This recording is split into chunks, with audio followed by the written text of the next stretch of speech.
Salut Mourad. Donc moi c'est Houssine, je suis entraîneur à la Bonne École. Donc c'est un team MMA dans le sud de la France, à Montpellier exactement. Voilà. Donc moi je m'occupe plus de la partie pied-point dans le club pied-point lié au MMA. Voilà. Et coach principal c'est Amine Boudexdam. Alors, le GFA fête ses 10 ans.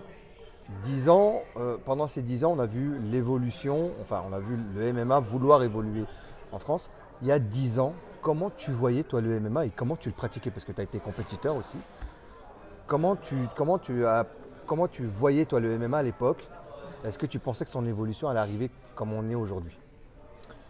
Non, on ne pensait pas que ça arriverait un jour comme ça en France parce que nous, en fait, on était lésés en France. Hein. Tu te souviens, toi aussi, tu as fait quelques combats MMA aussi, Ouais. à l'époque où en fait on était un peu les abandonnés, nous, hein, où on faisait, où, quand on combattait en France, on faisait du pancras, ça s'appelait. C'est ça.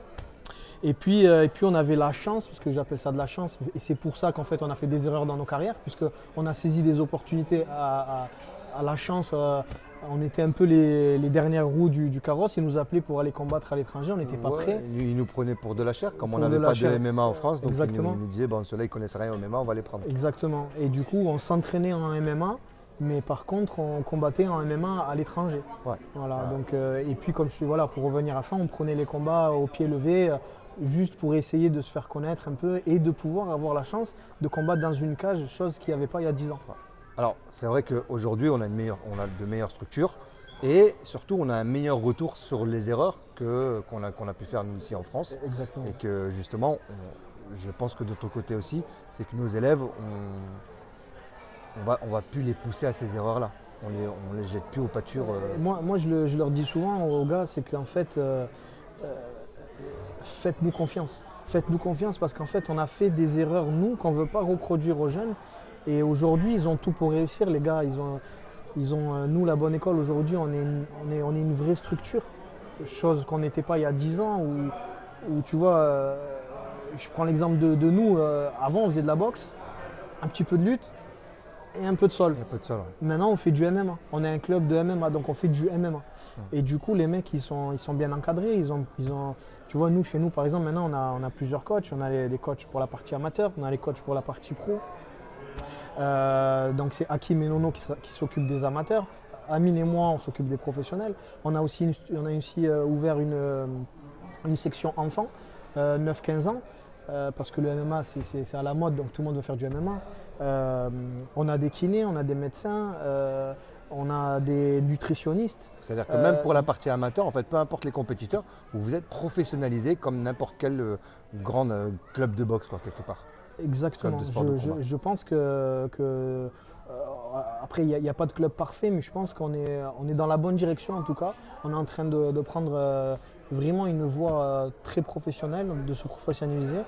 Et en fait, voilà, pour revenir à ta question, c'est que oui, effectivement, les mecs, ils ont de la chance. Moi, j'appelle ça de la chance. Ils ont de la chance d'avoir une vraie structure avec des vrais encadrants et en fait, pour avoir une construction de carrière. Aujourd'hui, on peut commencer le MMA comme une vraie discipline et pas comme avant. On devait aller faire de la lutte, on devait faire de la boxe, ou alors les gens venaient d'une discipline pour pouvoir commencer le MMA. Aujourd'hui, on peut commencer le MMA et apprendre à évoluer assez vite parce que justement, la discipline, au niveau de la pédagogie, au niveau de l'enseignement, on est rentré dans une phase où c'est la structure, la discipline en elle-même, en fait, a été beaucoup mieux encadrée. Et notamment avec des coachs comme toi et puis comme Amine. D'ailleurs, on voit très bien les résultats où vous emmenez vos élèves. Et notamment, donc je vais rebondir là-dessus, demain, Nordine qui fait son grand retour avec une nouvelle team. C'est ça, qui fait son grand retour chez nous. Donc Nordine, c'est un gars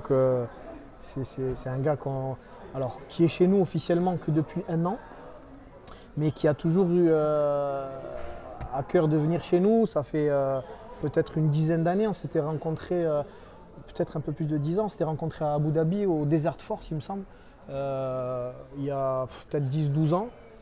Et puis depuis, chaque vacances, il descend chez nous, etc.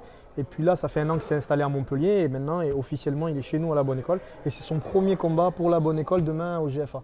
Voilà, et ça nous fait grave plaisir. Voilà. On lui souhaite vraiment le meilleur pour son retour. Merci beaucoup, Houssine. À demain. Merci mon frère.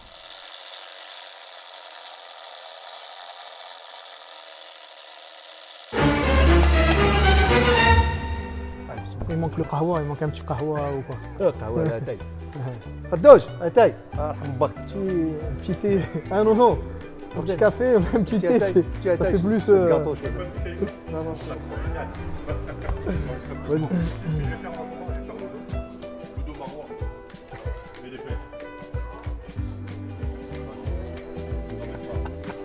On va lui faire l'odo et les pecs. Hein? Ouais, ouais. Là, il faut l'odo avec la BCA. Attends, on va faire un placement ISO Decathlon. بالك ان شاء الله ديكاثلون يعيطوا لنا. على بون ايكول. وي شفت واحد الكوتش ديالكم ديكاثلون. بس خويا صافي بزاف. اه واه او بيتان.